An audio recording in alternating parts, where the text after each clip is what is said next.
প্রথম চান্সে যদি জান্নাতে যেতে চান, জাহান্নামের কোন স্পর্শ ছাড়া যদি জান্নাতে যেতে চান, তাহলে এই 16 বদঅভ্যাস থেকে, 16টি অপরাধ থেকে নিজেকে বাঁচাবার চেষ্টা করতে হবে। নাম্বার 1, যাদের মধ্যে ঈমান নাই তারা জান্নাতে যেতে পারবে না। দ্বিতীয় সবচেয়ে বড় বাধা হলো আত্মীয়তার সম্পর্ক ছিন্ন করা। আত্মীয়তার সম্পর্ক ছিন্নকারী সে জান্নাতে যেতে পারবে না। তৃতীয় বড় বাধা হলো যারা চগলখড়ি বদঅভ্যাস আছে, এই রোগটা।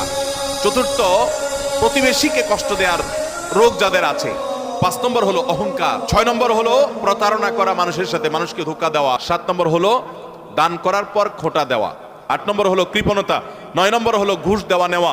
10 নম্বর হলো মা বাবার নাফরমানি করা, মা বাবার অবাধ্য হওয়া, মা বাবার অসম্মান করা। 11 নম্বর হলো মাদক আসক্ত হওয়া।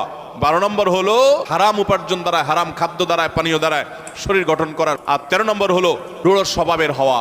14 নম্বর হলো গণক হওয়া। 15 নম্বর হলো ব্ল্যাক ম্যাজিক করা, ব্ল্যাক ম্যাজিশিয়ান। আর 16 নম্বর হলো সিল্কের পোশাক পরা।